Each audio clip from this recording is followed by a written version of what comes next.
Hey, what's up guys, this is the Comment here, and today we're going to be playing Call of Duty Black Ops 3 multiplayer.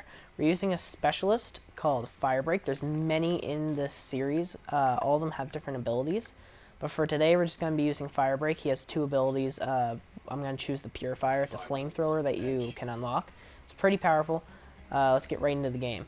What we're going to be playing today is a map called Redwood. It's a huge map, has a lot of spots that you can wall run, get behind your enemies very easily. Has a little bit of like a tree-based platforming area as well, where you can kind of hide behind trees and go out from behind them and shoot your enemies. Has a few narrow paths as well that you can take that kind of force one-on-one combat.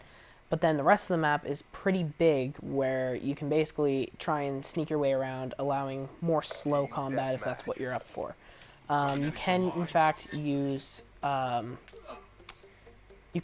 use the sniper rifles in this, unlike what a lot of people were able to do in Advanced Warfare, where Advanced Warfare was so fast. They slowed down the game pace a little bit with this. Here's one of the spots where you can kind of wall run, as you can see, and here's the tree platforms I was kind of talking about. Kind of makes it so that you have to go into one-on-one combat with the other team. Now, the way that this here works is you'll see me that I'm able to kind of catch up and get behind them, as so, and it enables you to be able to get around to the other side of the map quicker, instead of having to take a longer path around. So from what you can see here, I'm playing a little bit of a quicker game pace than what some other players would typically do. With this map, there's a lot of spots where you can go and hide. Also, if you're more for going undetected, you can go into the water and just kind of spring up out of nowhere to surprise the enemy. And in this game, it actually takes 2 hits to take out your opponent. As you had seen from down below, I have a Purifier ready, where I can use that at any point in time now to do that to your enemy. It gets a really quick kill. I also have a UAV, which will now give me eyesight on where everyone is. Now, I am only using bots because I do not have PlayStation Plus yet. I am planning to get that very soon, so I'm sorry about needing to use bots for this video. So that will be coming soon, don't worry. This won't be like a permanent type of video. Also, if you guys want to see some campaign, I can certainly put that up. That's not too big of an issue. Just comment if you would like some of that, or what kind of game mode you would like. I can also do zombies, as I have one of the zombie maps already open, unlike... Oh. As you had seen right there, that's one of the perks that you can use now, where you can use like slight bursts of speed instead of using your sprint. Also, one of the perks I'm using right now, if an opponent were to walk past, I can briefly see their footprints for a very short amount of time, which is the tracker perk. It basically gives you a little eyesight of which direction they were headed, so you can hopefully catch up to them and take them out before they're long gone. Now that's for a more close-up and more quick game mode, if that's what you play. If you're not really out for running around, then definitely don't use that perk. So right here, this is what is known as the Hellstorm missile. And normally you'll be able to find a lock-on target to launch your Hellstorm on, but not always. This map isn't exactly the best because the trees do block your opponents very well, and most of the time you will not find a lock-on. So as soon as you find one, definitely make sure that you launch off as quick as you can. Otherwise, you'll probably miss your chance and just end up wasting your whole missile. So I have another Purifier ready here. I'm going to go ahead and deploy that. And as you can see, it kills very quickly. So it's almost an instant kill as soon as you hit them. Even if you die, they're going to burn anyway, unless they can somehow get into the water very quickly. which is very unlikely. The only way they can really survive it is by being right in the water. So, another thing that you'll notice is that this map does have a lot of areas that you can kind of hide in. And also another thing that this map enables you to do is just kind of sit just below the water. Oh, go down. And use your weapon. As long as you aren't moving, you can use your weapon. And you do have to be careful though, because you can drown, which will count as a suicide.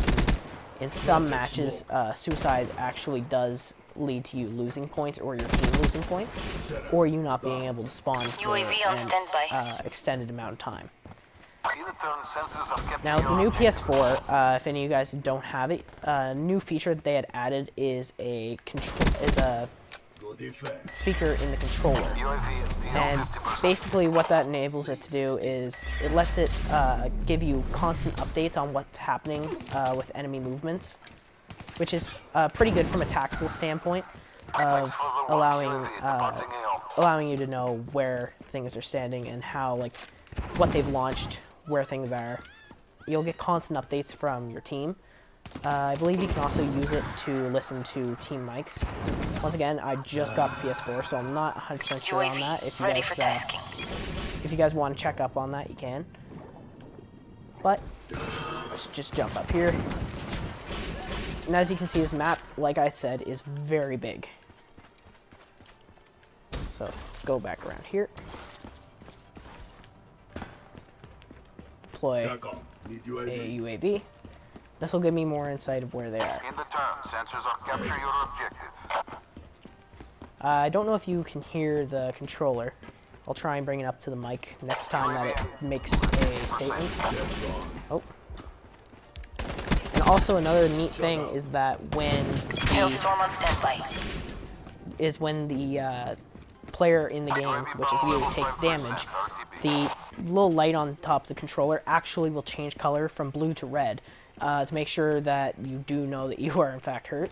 It does that for a couple games, but for right now, I believe I've only seen it turn for Call of Duty, because that's all that I have so far.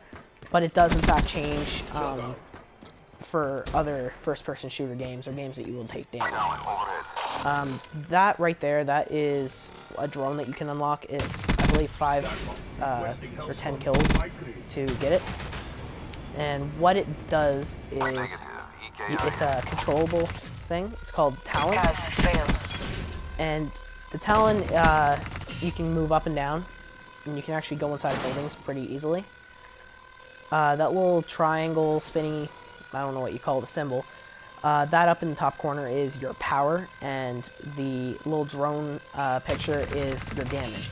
As you take damage, it'll actually fill up with color red or yellow, depending on how much damage you're taking. And then that is your indicator of how much damage you can take. Once the drone or that triangle bar fills out, empties out, then you are basically, the drone's going to explode and you're going to continue with whatever you were doing prior. And the drone is out. So when you're controlling the Talon or any controllable weapon that you get through Killstreak, you are left vulnerable, which is a downside, but it's been in the Call of Duty franchise for quite a while. So when you're left vulnerable, some people will take to keeping their machine near them to try and protect themselves, whereas other players will go about the map not really worrying about that live and try and take out as many players as they can. So it's completely up to you how you want to play it. There's ups and downs to each kind of playstyle. As you can see, the Purifier almost instantly kills your opponent. There's no way for them to escape it, like I was saying before. But the more you use it, as you can see down the circle where it says 65 on the Purifier, I have ammo and I also have time. That little orange circle that goes around the Purifier weapon symbol, that's the amount of time that I have. When it's gray, that's how much how much the Purifier is in progress of being able to be used again. So I have a minute 43, no, minute 20 seconds left. and that's one of the specialist perks as well. So in this new Call of Duty Black Ops 3, there's a new feature called Specialists, where what they will do is, like you see here, the Purifier, each specialist has their own weapon or their own specialty. The Purifier is the specialist's specialty. Then there's many more, such as one is called the Sparrow, where it's an instant explosive arrow. One's called the Annihilator, where when you shoot them, they instantly disintegrate. So there's plenty of them. They're all very high powered, depending on how you use them. They can be good or bad, depending on your playstyle. So also, when you first start, it gives you a free specialist, and then you unlock them as you play more. So I only have 25 seconds remaining. Let's see if we can reach 55 kills in less than 25 seconds. Also, these little symbols that keep popping up on my screen, the little, like, they look like a little satchel with the plus beside them. That is a scavenger perk, which I'm using. And that allows me to pick up more ammo and grenades while I am on the run. So, this has been the Con Man. Like, comment, and subscribe, and thanks for watching. Need reassignment.